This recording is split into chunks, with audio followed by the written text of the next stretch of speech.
Halo semuanya, selamat datang. Hari ini kita bakal bongkar sesuatu yang keren banget. Semacam sistem operasi super canggih yang bikin Indonesia ini tetap jalan sampai sekarang.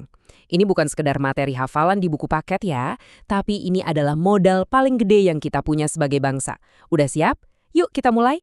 Oke, sebelum kita ngomongin yang gede-gede soal negara, kita mulai dari yang paling dekat dulu deh, dari dunia kita sendiri. Dunia pertemanan kamu, lingkungan sekolah, atau geng main kamu. Karena percaya deh, konsep raksasa ini justru pertama kali kita rasain dari situ. Coba diingat-ingat, di circle pertemanan kamu pasti ada kan yang selera musiknya jungkir balik sama seleramu? Atau tim jagoannya musuh bebuyutan? Atau cara belajarnya beda 180 derajat? Kadang-kadang bikin gemes kan?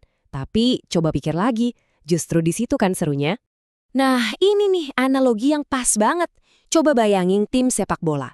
Ada striker yang tugasnya nyerang, back yang badannya kokoh buat bertahan, sama kiper yang lincah nangkap bola. Semuanya punya peran dan skill yang beda-beda. Kebayang nggak sih kalau semuanya mau jadi striker? Wah, hancur timnya. Justru karena perbedaan itulah, pas mereka bisa kompak, kemenangan jadi milik mereka. Oke, dari lapangan bola, sekarang kita zoom out. Anggap aja tim tadi itu adalah Indonesia. Dengan jutaan pemain yang beda-beda banget, kita butuh sebuah strategi yang luar biasa. Untungnya, para pendiri bangsa kita udah nyiapin semacam mantra sakti, sistem operasi yang jadi perekat kita semua. Dan inilah dia mantranya, Bhinneka Tunggal Ika. Pasti kita semua udah hafal di luar kepala artinya ya, berbeda-beda tetapi tetap satu jua. Tapi, yang perlu kita gali lebih dalam adalah, ini tuh bukan sekadar kata-kata puitis aja loh. Betul banget. Pita yang dicengkeram sama Garuda Pancasila itu bukan hiasan biar kelihatan keren doang. Itu tuh semacam toolkit, sebuah panduan praktis. Tapi pertanyaannya, gimana cara kerjanya? Gimana caranya sebuah kalimat bisa mengubah cara kita melihat perbedaan dari yang tadinya sumber masalah, malah jadi sumber kekuatan? Sekarang, yuk kita jadi detektif waktu sebentar. Biar kita benar-benar paham seberapa kuatnya mantra ini, kita harus tahu dari mana asalnya. Ini bukan ide yang baru dibikin kemarin sore loh. Ini adalah sebuah kearifan kuno yang umurnya udah lebih dari 700 tahun. Coba lihat perjalanan yang luar biasa ini. Dari sebuah bait puisi di zaman Majapahit, ide ini seolah tertidur selama ratusan tahun.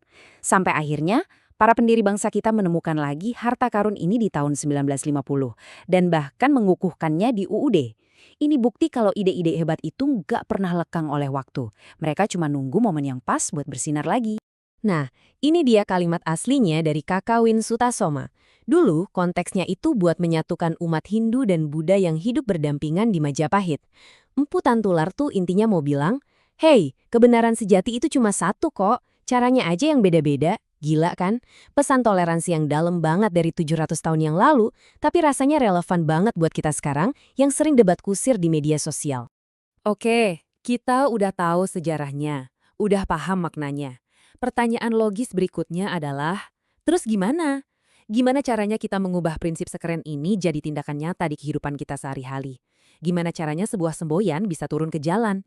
Dan disinilah jawabannya.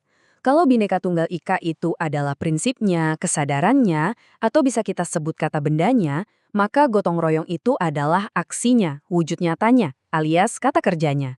Gotong royong itu cara kita ngejalanin Bhinneka Tunggal Ika setiap hari. Dan aksi ini ada di mana-mana loh, seringkali kita nggak sadar aja. Mulai dari kerja bakti ngebersihin kelas, sampai momen pusing 7 keliling pas ngerjain tugas kelompok karena idenya beda semua, tapi akhirnya nemu jalan tengah, itu gotong royong. Bahkan zaman sekarang, pas kita ikutan patungan online buat bantu teman yang lagi susah, itu juga gotong royong versi digital. Jadi, setelah kita ngobrolin ini semua, kita sampai di bagian yang paling penting. Ini bukan lagi cuma soal sejarah atau teori di buku. Ini tentang kita, tentang kamu. Iya, kamu. Coba deh berhenti sejenak dan resapi angka-angka ini. Lebih dari 17.000 pulau, ratusan suku, ribuan bahasa daerah yang beda-beda. Skala keberagaman kita itu masif, luar biasa. Dan di tengah semua perbedaan itu, kita semua sepakat mendeklarasikan diri sebagai satu bangsa. Ini tuh sebuah keajaiban yang harus kita jaga bareng-bareng. Jadi ini dia intinya, keberagaman itu sebuah keniscayaan, sebuah fakta yang nggak bisa kita tolak. Kita terlahir beda, titik. Tapi persatuan, nah itu beda cerita.